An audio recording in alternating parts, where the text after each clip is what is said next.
Oke, hari ini firman Tuhan yang akan kita pelajari, coba ngomong kanan kiri dulu, jangan tegang. Ya, nanti pembicaranya tegang gitu ya. Nanti Pak Dev ikut tegang. Oke, hari ini kita akan belajar satu firman Tuhan yang saya berjudul benar-benar makanan, benar-benar minuman. Katakan BBM, 1, 2, 3. Dan saya mau tanya, berapa banyak saudara yang sudah makan tadi pagi? Yang sudah sarapan, makan apaan? Makan Indomie, Indomie. Tadi malam saya juga makan Indomie. Bu Ilu makan apa Bu Ilu? Makan nasi. Ama sudah sarapan Ama? Makan apa Ama? Oh nasi goreng ya. Kita makan Indomie. Pertanyaan saya adalah, waktu apa yang kita makan itu benar-benar makan atau benar-benar minuman? Halo? Kira-kira kalau sesuatu yang benar-benar asli, sesuatu benar-benar yang terbaik, sesuatu yang benar-benar original itu baik enggak buat kita? Baik enggak buat tubuh kita? Halo? Baik, benar enggak? Kalau saudara makan sesuatu yang enggak benar, yang palsu misalnya. Makanan yang sehat misalnya sayur-sayuran misalnya gitu ya. Sayur-sayuran yang sehat, yang segar, yang baru ditanam, tumbuh, apalagi kita tanam sendiri itu sehat. Dan kita makan, sehat enggak buat tubuh kita? Sehat. Tapi bagaimana kalau misalnya makanan yang kita makan, sayur yang kita tidak tahu asalnya dari mana, olahnya seperti apa, dan mungkin sayurnya kan lagi banyak ini, sayur-sayur palsu gitu katanya ya. Kira-kira kalau saudara makan yang enggak benar-benar makanan, itu berbahaya enggak buat tubuh kita? Tentunya bahaya. Nah, seringkali dalam kehidupan kita berpikir bahwa apa yang kita makan setiap hari, Han makan Indomie gitu ya, Ama makan nasi goreng gitu ya. Saya tadi pagi belum sarapan, cuma ngopi doang gitu tadi pagi, minum. Seringkali yang kita pikir kita makan, kita minum itu adalah sesuatu yang terbaik buat tubuh kita. Sesuatu yang terbaik buat hidup kita. Dan kita berpikir, oh saya sehat dengan ini. Tapi coba kita pikir lagi, kalau kita banyak makan Indomie, kira-kira benar enggak kita sehat tubuh kita? Enggak. Kalau kita kebanyakan makan nasi goreng, kita banyak makan nasi goreng, sehat enggak buat tubuh kita? Apalagi kalau kita banyak makan daging babi gitu ya, enggak ngajak-ngajak gitu ya, sehat enggak buat tubuh kita? Enggak sehat, kenapa? Karena setiap makanan yang ada di bawah matahari ini, itu sebenarnya seringkali sudah punya masalah. Entah cara ngolahnya, entah cara nanamnya, itu bisa berbahaya buat tubuh kita.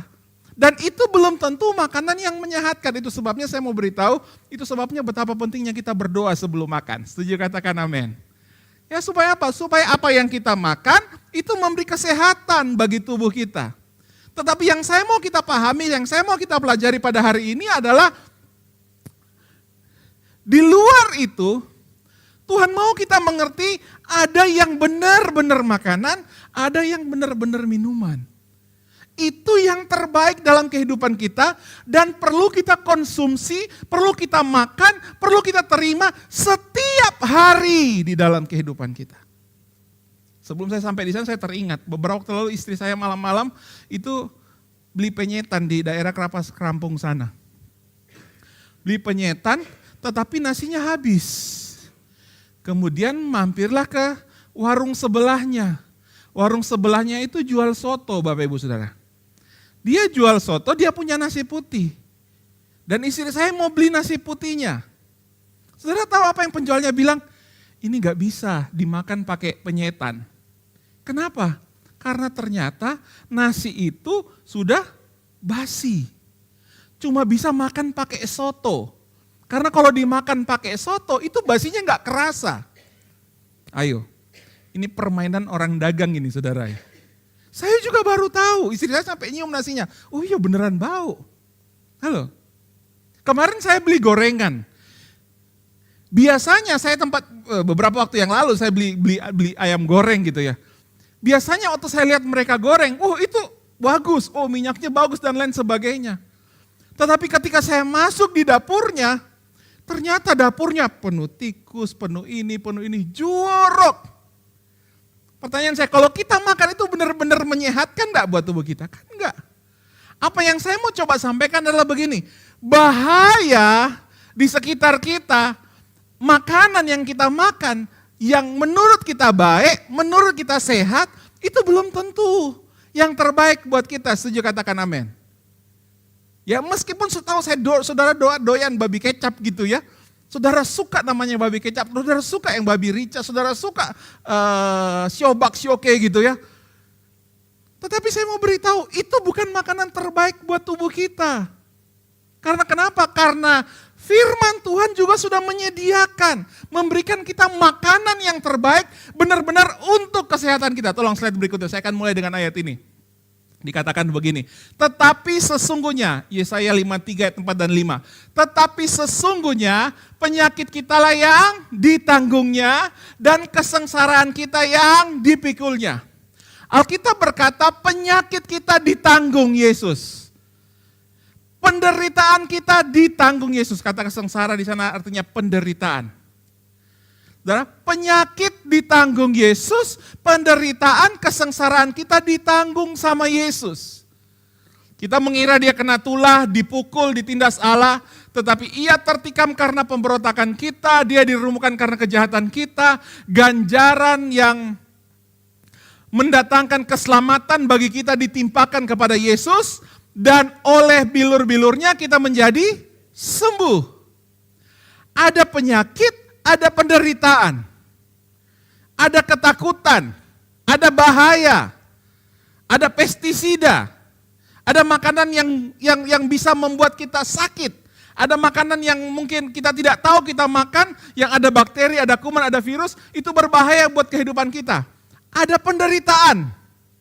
Tetapi saya mau berkata, Yesus memberikan solusi untuk itu semua. Sebagai bentuk perlindungannya dalam kehidupan kita. Apa solusinya? Dikatakan begini, oleh bilur-bilurnya kita menjadi sembuh.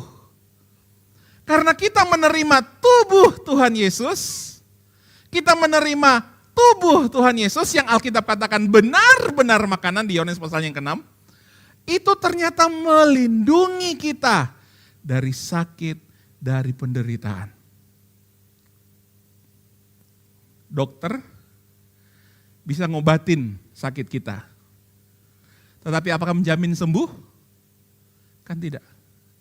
Dokter bisa ngobatin penyakit kita. Apa dia pikul sakitnya? Dia pikul menderitanya? Kan enggak. Dia cuma ngasih obat. Kalau kita belum sembuh, dikasih obat lagi. Belum sembuh, dikasih obat lagi. Tapi yang nanggung sakitnya siapa? Kita. Benar enggak? Yang demam siapa? Kita. Yang repot siapa? Kita. Yang susah siapa? Kita. Yang gak bisa makan siapa? Kita. Sengsaranya kita yang pikul. Tetapi hari ini firman Tuhan datang kepada kita begini. Oleh bilur-bilur Yesus, oleh tubuh Yesus dikatakan kita menjadi sembuh. Sakit kita dipikul, sengsara kita dipikul. Itulah makanan yang Tuhan mau kita terima. Kita makan, kita nikmati setiap hari di dalam kehidupan kita. Dengan kata lain, Yesus itu memberikan tubuhnya sebagai solusi buat kesembuhan dan kesehatan dan kehidupan kita. Setuju, katakan amin. Yesus memberikan solusi buat kesembuhan, bukan cuma kesembuhan, buat kesehatan, bukan cuma kesehatan, tetapi buat hidup saudara dan hidup saya. Lewat apa? Lewat yang benar-benar makanan, benar-benar minuman. Tadi Pak Richard menyampaikan bahwa seringkali kita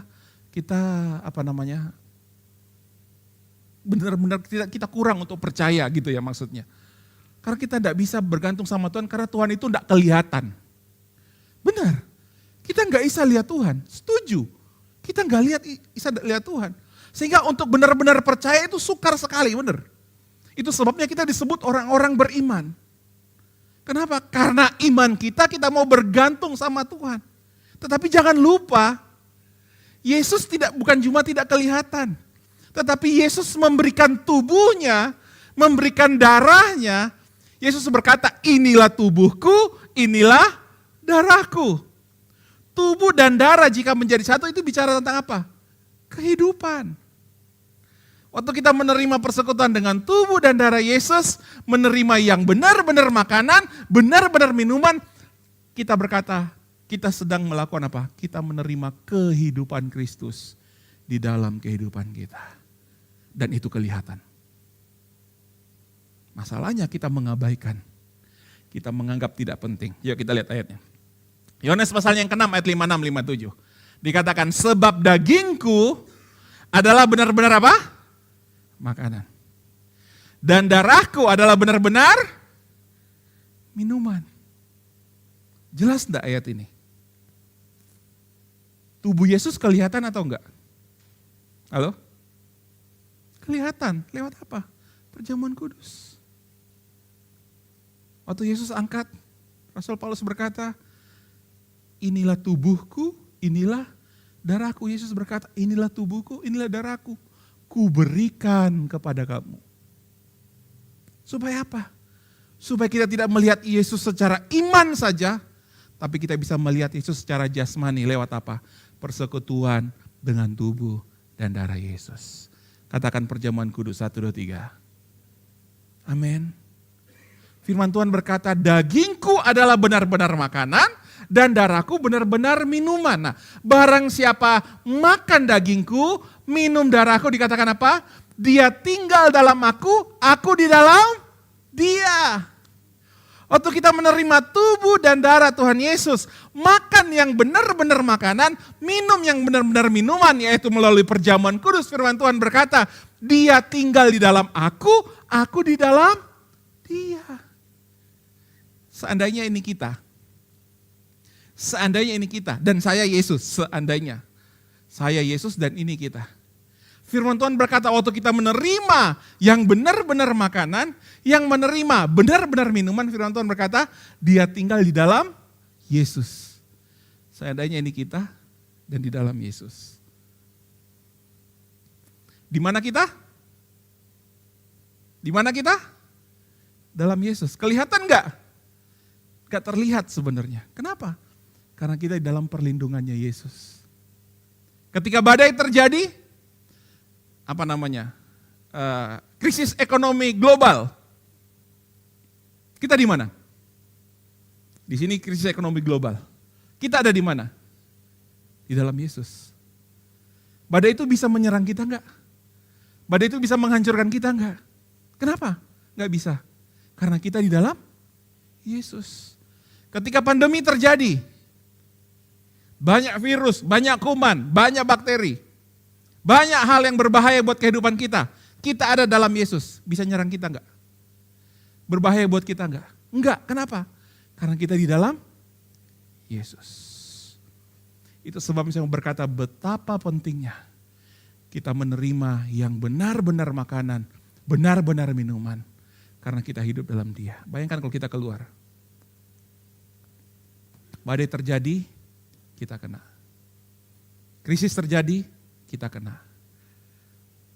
Bakteri, virus, kuman, orang jahat, orang yang berniat jahat, malapetaka, malah bahaya terjadi, kena enggak? Kena kalau kita di luar. Tapi hari ini saya mau beritahu, setiap kali kita menerima makan yang benar-benar makanan, benar-benar minuman, kita ada dalam Yesus, kita ada di dalam perlindungannya hari ini sampai selama-lamanya. Katakan amin. Katakan saya dilindungi Tuhan 1, 2, 3. Amin, saudara percaya? Kenapa sih Pastor bisa terjadi seperti itu? Ayat 57 dikatakan begini. Sama seperti Bapa yang hidup mengutus aku, demikian juga sama seperti Bapa yang hidup mengutus aku dan aku hidup oleh Bapa, demikian juga barang siapa yang memakan. Nah, yes, ini keren ya. Yohanes tidak berkata bahwa barang siapa yang memakan roti dan anggur. Yohanes tidak berkata yang memakan tubuh dan darah. Tetapi Yesus berkata barang siapa yang makan, Yesus. Wah, ini sangat powerful Bapak Ibu Saudara. Tahukah saudara ketika kita menerima tubuh dan darah Tuhan Yesus, saudara tidak makan hosi dan anggur. Saudara menerima kehidupannya Yesus. Halo. Saudara sedang membawa masuk Yesus di dalam tubuh saudara. Maka kalau Yesus ada dalam kehidupan saudara, sakit penyakit tidak bisa berkuasa. Penderitaan, kesukaran, kesusahan tidak bisa berkuasa. Tetapi karena ada hidup Yesus dalam kehidupan saudara, maka saudara akan punya hikmat. Amin. Saudara akan sehat. Amin. Saudara akan pulih. Saudara akan diberkati. Kenapa? Karena ada Yesus. Mana lebih penting? Kesehatan ilahi atau kesembuhan ilahi? Mana yang saudara suka? Kesehatan ilahi atau kesembuhan ilahi? Yang suka sembuh angkat tangan. Yang suka sehat angkat tangan. Kok dua-dua? Kalau harus milih, mana lebih penting? Mana yang saudara suka? Sehat atau sembuh? Sehat. Kenapa? Karena kalau sembuh harus sakit dulu. Setuju gak? Saudara, waktu kita menerima tubuh dan darah Tuhan Yesus Kristus, bukan cuma untuk menyembuhkan kita, tetapi kita menerima kehidupannya Yesus di dalam tubuh kita. Waktu hidup Yesus dalam tubuh kita, saya mau berkata, kita pasti sehat. Amin. Kita pasti kuat. Kita pasti diberkati. Kita pasti berkemenangan. Amin. Karena dikatakan begini, barang siapa yang makan aku, akan hidup oleh aku. Akan menerima kehidupannya Yesus. Slide berikutnya tolong. Dikatakan begini. Barang siapa makan dagingku dan minum darahku, ia mempunyai hidup yang kekal. Waktu kita menerima kehidupannya Yesus, kita makan Yesus, bahasa saya ya, mungkin saudara tidak terbiasa dengan itu, dengan kalimat ini, tapi ini kebenarannya. Barang siapa makan Yesus, terima Yesus, terima tubuh darah Yesus. Kita nyanyi, sambutlah Yesus. Waktu kita menerima tubuh darah Tuhan Yesus Kristus, firman Tuhan berkata, kita mempunyai hidup yang kekal. Kapan hidup yang kekal itu? Halo? Kapan? Nanti masuk surga? Ya, betul. Tapi kapan dimulainya? Itu kan endingnya. Endingnya adalah ketika kita di dalam kekekalan bersama dengan Bapa di surga. Tapi startnya kapan? Kapan dimulainya? Saat kita menerima Yesus sebagai Tuhan dan Juru Selamat. Setuju katakan amin. Karena begitu besar kasih Allah akan dunia ini, sehingga dia mengaruniakan anaknya yang tunggal, siapa namanya? Yesus. Barang siapa percaya kepadanya, tidak binasa melainkan memperoleh hidup yang kekal. Yang percaya Yesus lambaikan tangan. Nah, saudara percaya Yesus. Artinya saudara sudah menerima hidup yang kekal. Bu Ilo kapan terima Yesus? 2007.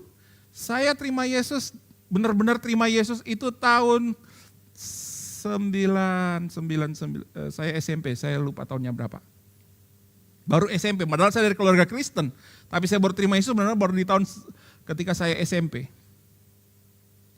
Kita terima Yesus, kita sudah menerima hidup yang kekal. Jadi sejak tahun 2007 sampai nanti itulah hidup kekal. Amin. Kapan kita terima Yesus? Sejak kita terima Yesus, kita menerima hidup yang kekal. Nah hari ini, tahun 2026, kita ada dalam hidup kekal apa enggak? Halo? Ada di dalam hidup kekal.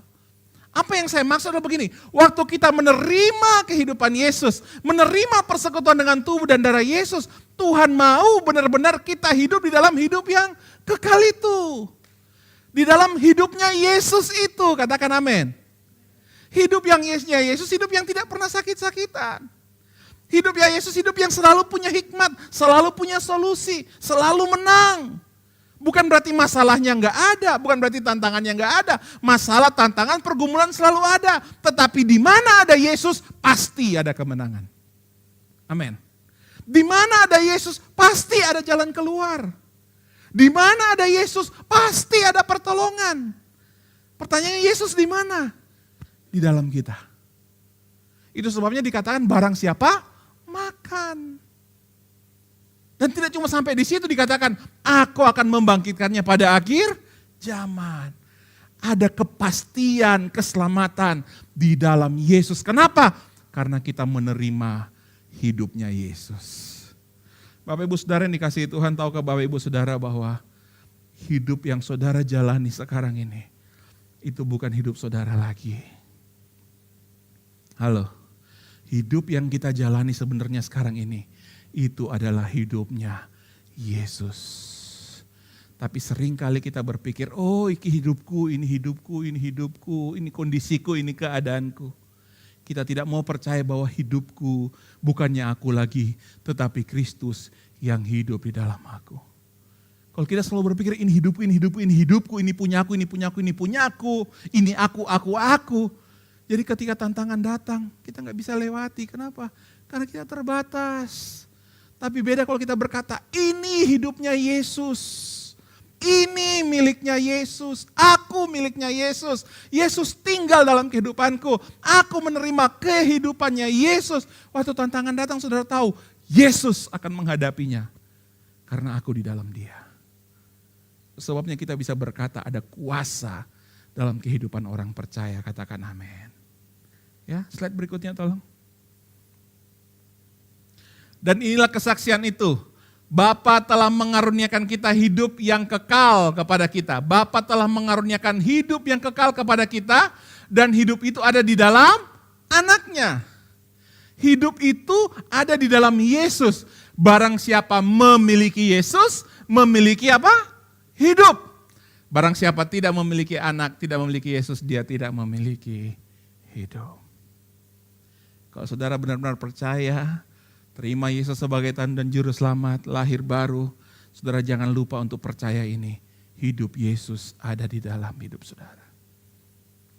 Ketika saudara mengalami pergumulan, ketakutan, kekhawatiran, berlutut berdoa dan berkata, Tuhan, hidupmu di dalam aku, jadi aku tidak takut. Tuhan, hidupmu di dalam aku, jadi aku pasti sembuh. Tuhan, hidupmu dalam aku punya hikmat untuk menyelesaikan semua persoalan. Tuhan, hidupmu dalam aku pasti berkemenangan. Kenapa? Karena kita sadar kita menerima hidupnya Yesus. Beda kalau orang yang hidup tidak menerima hidupnya Yesus. Doanya gini, Tuhan tolong aku Tuhan, aku ini susah, aku ini menderita. Ya apa hutangku Tuhan, Tuhan tolong kamu bantu. Tuhan tolong lakukan mujizat. Tolong. Kita minta. Kenapa? Karena kita berpikir ini hidup kita, Yesus di sana, jauh di sana. Itu apa? Iman perjanjian lama seperti yang Bapak Gembala sampaikan beberapa waktu yang lalu. Tapi beda sekarang ini, kita hidup dalam perjanjian baru. Kita bukan untuk meminta, tapi kita memperkatakan hidup Yesus di dalam hidupku, aku pasti lewati. Aku pasti menang dan pasti ngalami mujizat. Katakan amin. Saudara percaya? Barang siapa memiliki Yesus, dia memiliki hidup. 1 Yohanes 4 ayat 17 dikatakan begini, karena siapa? Yaitu kalau kita mempunyai keberanian percaya pada hari penghakiman, karena sama seperti Dia hidup, demikian kita juga ada di dalam dunia ini. As He is, so are we in this world. Sebagaimana Yesus, demikian kita juga di dunia ini. Saudara tahu Yesus pernah sakit-sakitan? Gak pernah. Demikian juga kita di dunia ini. Kenapa? Itu terjadi kalau kita menerima kehidupan Yesus. Saudara pernah tahu Yesus tidak pernah bayar utang? Saudara pernah dengar Yesus kesulitan keuangan sehingga tidak bisa bayar utang? Gak pernah. Berkat selalu datang mencari Yesus. 5 roti 2 ikan, bisa sisa 12 bakul dimakan 5.000 orang plus. Kenapa? Karena ada kehidupan Yesus. Tahukah Bapak Ibu Saudara, kehidupan Yesus itu menarik berkat datang kehidupan kita. Katakan amin. Oh ya. Kalau kita sadar ada hidup Yesus dalam diri kita, itu akan menarik banyak berkat dalam kehidupan kita.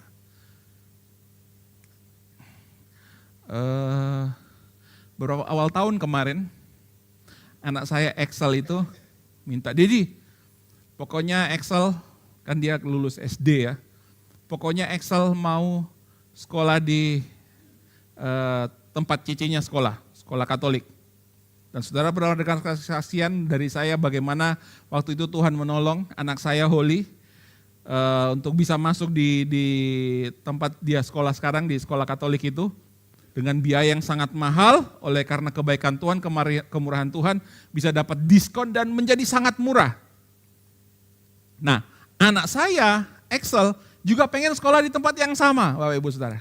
Dan tentunya Biayanya juga sangat mahal, uang masuk, uang gedung dan lain sebagainya itu di awal sangat mahal yang harus diberitakan menurut kemampuan saya. Bagi kami itu sangat tinggi. Nah kami berusaha sebagai orang tua, kami berusaha sebagaimana kami mengusahakan anak kami yang pertama Holly. Dan saudara tahu tidak ada reaksi apa-apa dari gurunya. Kalau dulu Holly, bereaksi langsung, dapat diskon 50% kalau tidak salah waktu itu. Nah ini tidak ada reaksi. Kita berusaha lobby gini, gak bisa. Pakai surat ini, pakai permohonan ini, pakai propose seperti ini, gak bisa. Turun pun ya cuma turun tidak signifikan turunnya. Seakan-akan kayak, wah mana nih pertolongan Tuhan. Nah waktu itu saya ngomong, Excel, kamu berdoa. Kamu minta sama Tuhan. Karena Daddy Mami tidak punya cukup kemampuan untuk bisa biayai kamu masuk di sekolah itu. Karena dia kepengen sekali Bapak Ibu Saudara. Dan sebagai orang tua kami juga pengen punya perbaikan gitu ya dalam pendidikan anak saya. Kami pengen dia masuk di situ. Kami mau minta siapa? Gak mungkin saya minta saudara kan? Kami cuma bisa minta sama Tuhan. Bahkan Excel suruh berdoa, minta sama Tuhan. Dan apa yang terjadi? Awal-awal dia berdoa, tidak ada jawaban. Sampai istri saya harus berpikir, gini aja deh. Istri saya kemudian nego di sekolah, sekian juta biayanya itu minta dicicil 1 tahun. Kami pikir itu solusinya. Minta dicicil dibagi jadi 15 bulan ya. Dibagi 15 bulan. Jadi mulai April kami mencicil sampai Juli tahun depan. Kami berpikir itu solusinya. Sambil terus berdoa. Udah, bulan pertama, bulan April, Mei kami bayar. Tapi di bulan Mei kemarin, saya kemudian diingatkan lagi tentang tubuh dan darah Tuhan Yesus. Saya ngomong sama Excel, kamu berdoa, terima tubuh darah Tuhan Yesus. Berdoa di atas dasar kamu percaya hidupnya Yesus. Percaya kamu menerima hidupnya Yesus. Menerima tubuh dan darah Yesus. Dan dia doa. Dia doa 1 hari, 2 hari. Apalagi waktu dia masa-masa ujian gitu ya. Dia doa. Saudara tahu? Ujian dia lulus, puji Tuhan. Dia terbaik 3 di sekolahnya. Kasih karunia Tuhan. Sebelumnya 5 besar aja gak pernah. Terbaik 3. Tapi tiba-tiba kami dapat mujizat. Tuhan berkati kami, Tuhan buka jalan, ada sebuah kerjaan yang harus kami kerjakan. Tuhan berkati kami, sehingga biaya yang kami butuhkan untuk masuknya Excel di SMP di sekolah itu lunas, terselesaikan. Berkat Tuhan berlimpah-limpah. Kenapa? Ada hidupnya Yesus. Amin. Awalnya khawatir. Takut gimana ngelunasinnya. Karena itu baru uang cicilan aja, belum lagi uang sekolahnya nanti gitu kan. Bayangkan dalam 1 bulan, misalnya di bulan Juli masuk, ada uang sekolah segini, ada uang cicilannya segini. Lumayan Pak. Tetapi kalau kami ngalami kebaikan itu, kami tahu semata-mata karena hidupnya Yesus ada di dalam hidupku, ada dalam keluarga kami. Karena di mana ada Yesus, pasti ada berkat. Katakan amin. Saudara mau diberkati? Saudara mau mengalami mujizat? Imani, as He is, so are we in this world. Sebagaimana Yesus, demikian kita juga di bawah matahari. Itu sebabnya sekali lagi saya mau katakan, Yesus memberikan tubuhnya yang benar-benar makanan, benar-benar minuman, menjadi solusi bagi kesembuhan, bagi kesehatan kita. Katakan saya butuh Yesus, 1, 2, 3. Amin. Slide berikutnya tolong. Nah ini seringkali jadi perdebatan. Dikatakan begini, 1 Korintus 11, 27, 30 dikatakan begini. Jadi barang siapa dengan cara yang tidak layak makan roti atau minum cawan Tuhan, dia berdosa terhadap tubuh dan darah Tuhan. Ternyata Rasul Paulus berkata gini, kalau ada orang yang tidak layak makan tubuh dan darahnya Tuhan, dia berdosa. Di ayatnya yang ke-30 dikatakan, itu sebabnya banyak di antara kamu yang lemah, sakit, dan tidak sedikit yang meninggal. Saudara lihat begitu berkuasanya tubuh Tuhan Yesus ini, begitu kudusnya tubuh darah Tuhan Yesus Kristus ini. Barang siapa makan dengan cara yang tidak layak, itu bisa menyebabkan di antara kamu lemah, sakit, dan tidak sedikit yang meninggal. Saya belajar cuma 2 alasan kenapa orang itu menjadi sakit. Kalau saudara baca Alkitab, cuma 2 alasan kenapa orang menjadi sakit. Yang pertama adalah akibat dosa. Dosa membuat orang sakit. Kenapa? Karena dosa membuat kita kena kutuk. Salah satu kutuk itu adalah sakit penyakit. Tapi bersyukur di dalam Kristus, kita telah menerima hidup yang baru. Katakan amin. Dosa kita sudah ditebus, katakan amin. Hidup kita adalah hidup di dalam Yesus. Dosa sudah enggak ada. Karena dosa sudah tidak ada, maka kutuk itu juga enggak ada. Jadi tidak ada alasan untuk kita menjadi sakit, seharusnya. Tetapi yang kedua, kenapa alasan orang menjadi sakit? Karena ini ayatnya. Karena mereka makan roti dan minum cawan Tuhan dengan cara yang tidak layak. Makanya orang itu menjadi sakit. Enggak ada ayat lain yang menyebabkan sakit. Selain dosa dan selain tidak makan tubuh dan darah secara tidak layak. Nah, kemudian dikatakan ayat yang ke-28 dikatakan begini. Karena itu hendaklah tiap-tiap orang menguji dirinya sendiri dan baru sesudah itu dia makan dan minum dari cawan itu. Jadi kita perlu menyelidiki, kita perlu tahu apa yang menjadi membuat seseorang tidak layak atau berdosa terhadap tubuh dan darah Tuhan. Kita perlu menguji, apa sih, gimana sih yang benar caranya menerima cara yang layak untuk makan roti dan minum cawan Tuhan. Ayat 29 dikatakan begini, karena barang siapa makan dan minum tanpa mengakui tubuh Tuhan. Ternyata cara layak tidak layak itu bukan tentang cara makannya, bukan tentang siapa yang makan, tetapi tentang pengakuannya, tentang imannya. Kita menerima tubuh dan darah Yesus tanpa mengakui itu adalah tubuh Tuhan. Kita cuma mengerjakannya sebagai sebuah ritual saja, sebuah sakramen saja, sebuah bagian dari ibadah saja. Dia tidak mengakui bahwa itu adalah tubuh Tuhan. Itu cara yang tidak layak. Tapi kalau kita mengakui ini adalah tubuh Tuhan, maka dikatakan bahwa itu tidak akan mendatangkan hukuman. Kenapa? Karena ini adalah tubuh Tuhan. Nah, seringkali kita menerima perjamuan kudus cuma sekedar apa? Sekedar jam ibadah. Sekedar apa? Sekedar pas perjamuan. Oh, sekedar sakramen. Cuma sekedar. Tapi kita tidak akui bahwa itu adalah tubuh Tuhan. Kenapa? Slide berikutnya tolong.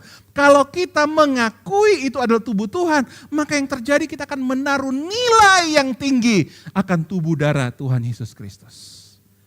Kita akan menaruh nilai yang tinggi akan perjamuan kudus yang kita terima di dalam kehidupan kita. Itu kalau kita akui tubuh Tuhan. Amin. Kita punya penghormatan yang tinggi. Enggak cuma di situ, tapi kita menunjukkan kebutuhan yang tinggi akan Tuhan di dalam hidup kita. Katakan amin. Berapa banyak saudara butuh Yesus dalam hidup saudara? Berapa banyak saudara butuh Tuhan di dalam kehidupan saudara? Amin. Kalau kita butuh Tuhan, maka waktu kita terima tubuh darah Tuhan Yesus, akui itu tubuh Tuhan. Beri nilai yang tinggi. Saya suka dengan 1 Korintus 11 ayat 26. Bahasa Inggris yang dikatakan. Kalau bahasa Indonesia dikatakan setiap kali kamu meminumnya. Tetapi bahasa Inggris dikatakan for as often as. Bukan setiap kali, tetapi sesering kali. Persekutuan dengan tubuh dan darah Yesus tidak cuma dilakukan saat ibadah saja. Tidak cuma dilakukan sebulan sekali saja. Tetapi Tuhan menyatakan dalam 1 Korintus 11 ayat 26, sesering kali. Amin. Saudara makan berapa kali sehari? Kogun makan berapa kali sehari, Kogun? 3, bukan 4 kali ya kok. 3 kali sehari. Saya kadang 2 kali, kadang 3 kali. Tergantung menunya istri saya masak apa. Kalau masaknya lagi enak bisa 4 kali 5 kali sehari. Tapi kalau lagi enggak mood, bisa tidak makan sehari.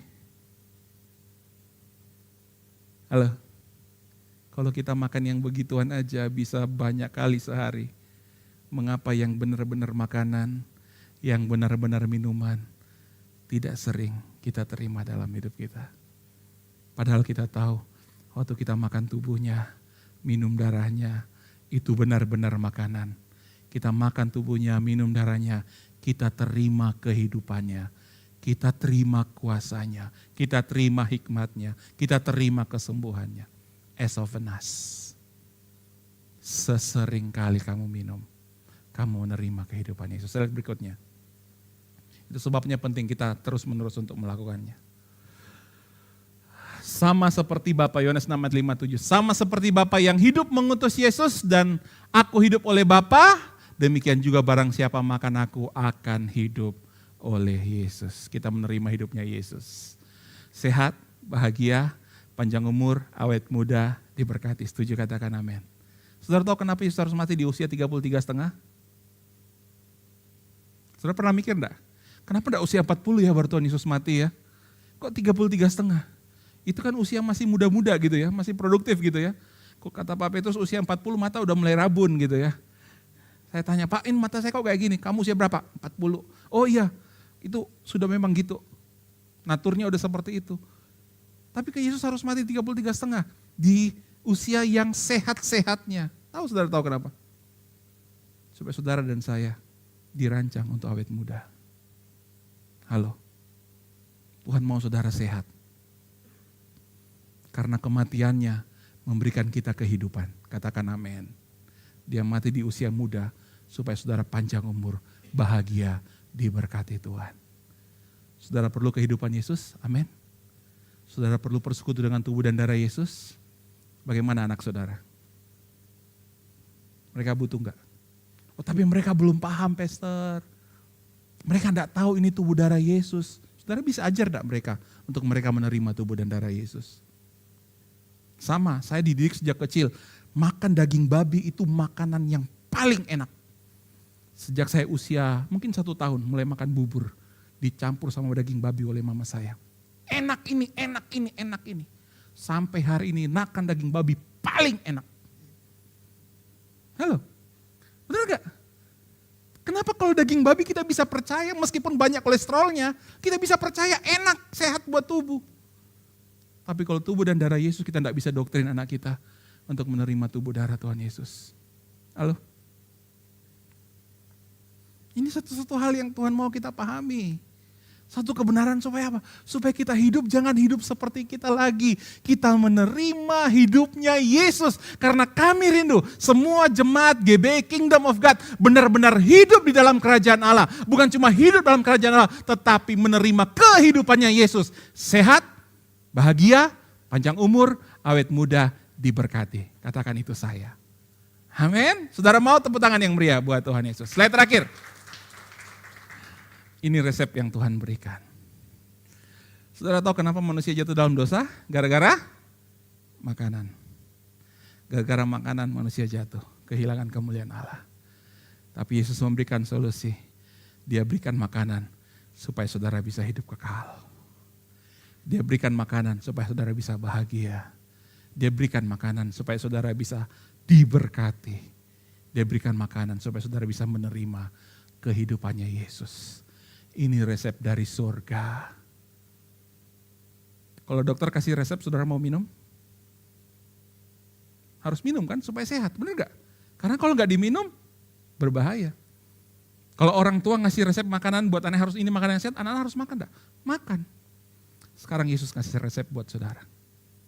Yesus ngasih makanan buat saudara. Ini perlu dimakan, ini harus dimakan. Ini benar-benar makanan. Supaya apa? Supaya kita terima. Dan kita menerima hidup yang kekal. Karena Yesus datang untuk memberikan kita hidup dan mempunyainya dalam segala kelimpahan. Mari kita berdoa.